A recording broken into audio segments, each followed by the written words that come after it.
Hey everyone, it's Lexie. So in today's video I'll be sharing with you my favorite books of 2022 so far. So I went back and looked at all the books that I've read in this first half of 2022 and narrowed it down to the top 5 books that I've enjoyed so far. And I feel like overall it's been a really good reading year. I feel like there hasn't been too many hiccups along the way.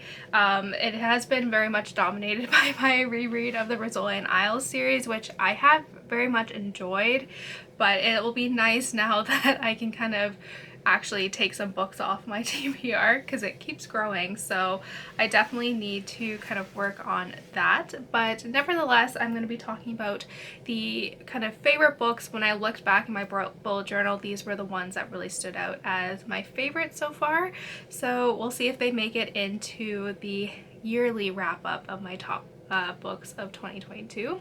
But yeah, without further ado, let's get started. So first up, I have The Thursday Murder Club by Richard Osman, and this was one of the Tales and Teacups book club picks.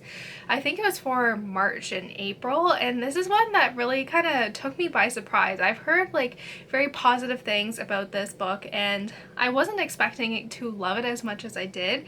And the basic premise is that you follow four retired friends who live in a retirement community, and they have what is called the Thursday Murder Club, where they go through different cold cases trying to see if police did something wrong, or if they're just trying to help with kind of cold cases. So when a murder takes place in close proximity to the retirement village, they are dead set on becoming an active member in this investigation. So they find kind of some comedic ways to kind of insert themselves into this investigation. And like I said, it really takes the crime, like serious, dark crime genre, and kind of tilts it on its head and integrates a lot of comedy and humor into the story. And as soon as I finished this one, I got the second book from the library. Like, I just was like, I want to be in this world.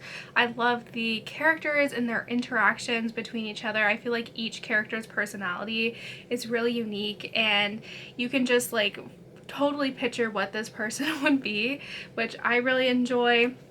And like I said, there are many moments where I would laugh out loud, but it also is very serious as well in terms of dealing with murder, and suicide is also one of the topics to kind of discuss throughout here. So I feel like even though there is humor mixed in, it kind of, you know, it's still a murder mystery, so it had some light moments to some really dark subject matter. But yeah, like I said, I really love this, and this was just one that really took me by surprise. So next up, this is the third installment in one of the kind of newer crime series that I've been reading, and it is Darkness Falls by Bryznda. So because this is the third book in the series, I don't really want to give too much away, but the general premise is that we follow Kate Marshall, who 15 years ago was at the height of her career, and she ended up capturing the 9 Elm serial killer, and what should have been the highlight, defining moment of her career ended up being kind of her downfall. The media ended up tearing her apart,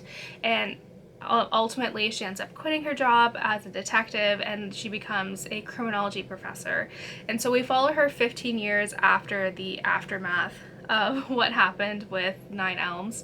And so she's still trying to piece together, she still kind of very much has her demons, she's still traumatized by this event. And so we follow her kind of get involved with some crime solving.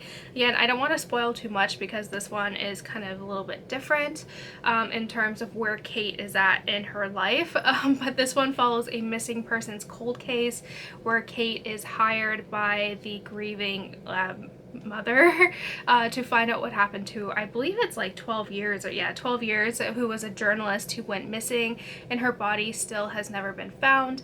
There is like video, surveillance video of her leaving work one day, and she has never been found again. And I believe like this is like so fun. Like, I feel like this author, his chapters are fairly short, so I feel like you just kind of hit the ground running, and you do bounce around in terms of perspective. You follow like the main narration of Kate, but you also get the killer's perspectives as well.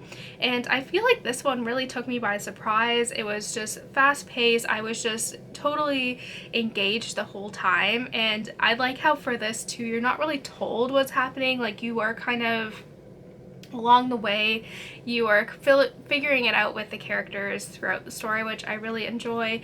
And the ending was super fast paced. I thought the ending was very clever too, so I was very much surprised by this whole thing. Not surprised, but I was like, the ending took me by surprise. I really enjoyed it.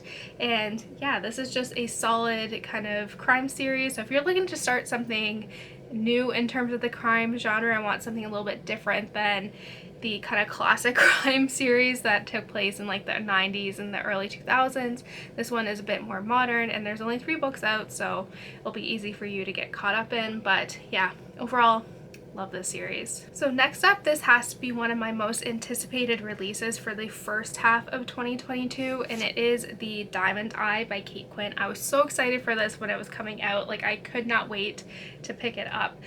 Kate Quinn is one of my favorite authors. She writes kind of historical fiction that are loosely based around real people and real events. This one follows Mila, who is growing up in Russia, and she was a real historical figure, and she ends up becoming one of the most decorated snipers in history, but mostly because she is a woman. It's kind of very much lost to the history book, so it kind of follows her story of how she, you know, ended up learning to become a sniper, her experience throughout the war, all that stuff. And there are parts in here that I really enjoyed. I enjoyed kind of the war aspect, learning about, and I'm very anti-guns, but it was interesting learning about kind of the science and physics behind sniping. I think it's very interesting. Like, you don't realize how much calculations go into that, so it was very interesting learning that with Mila when she would discuss that. Like, I found that to be very interesting as like an engineer.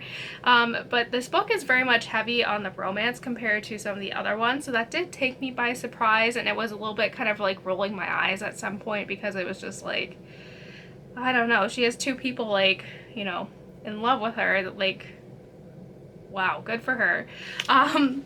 And there is, like, you learn this basically in like the opening chapter when Mila is sent to the US to visit the president, and in order to kind of help sway the American government into supporting Russia during the war on the western or eastern front, I guess. Western? It's like relative, like their western front, I guess. Germany is like eastern front.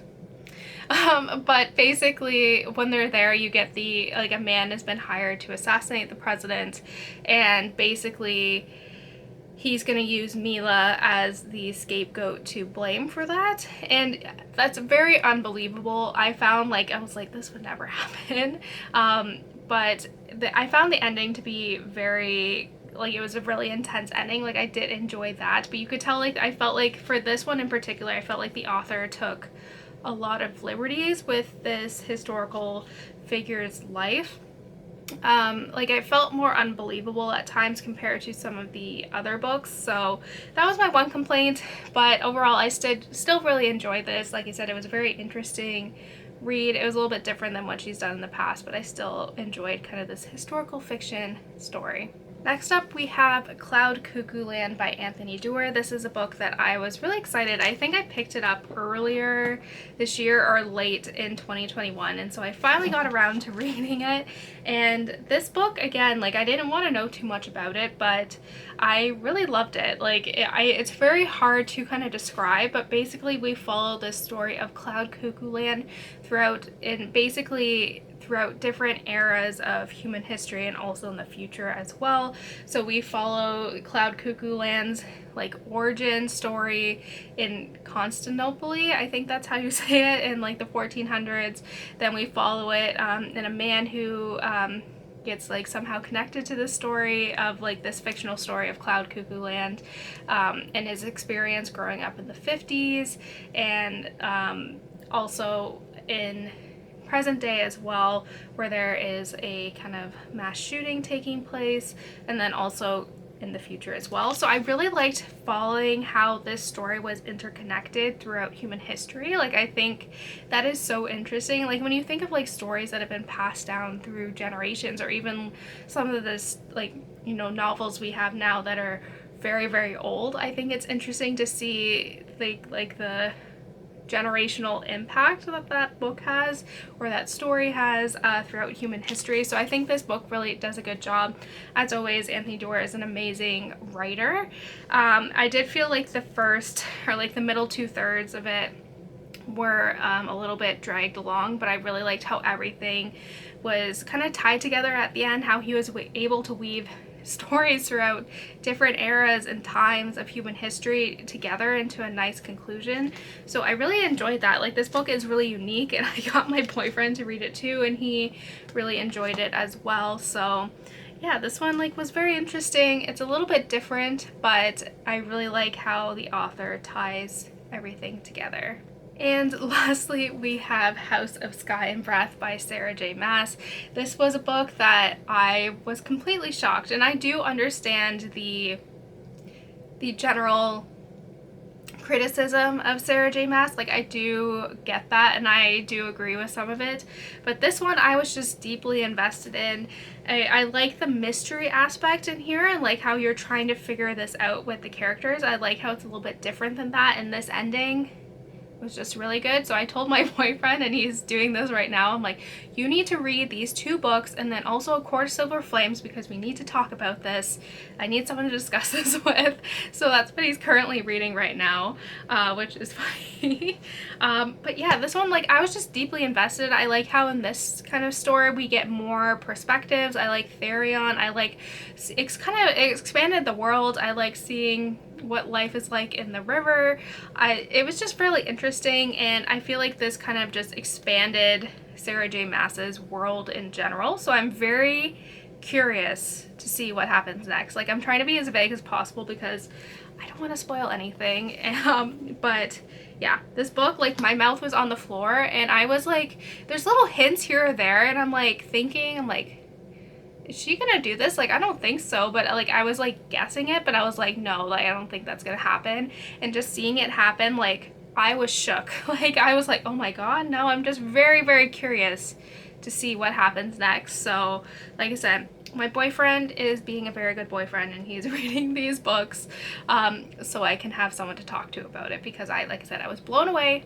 So I'm very curious to see what he's gonna think. But yeah, like I said, I was just deeply invested. Like, this is like my equivalent of reality TV. I don't watch reality TV, but this is like my equivalent, where it's like my, like I just love it so much. Like, it is my guilty pleasure, and I'm not afraid to say that. So yeah, like I said, I loved it.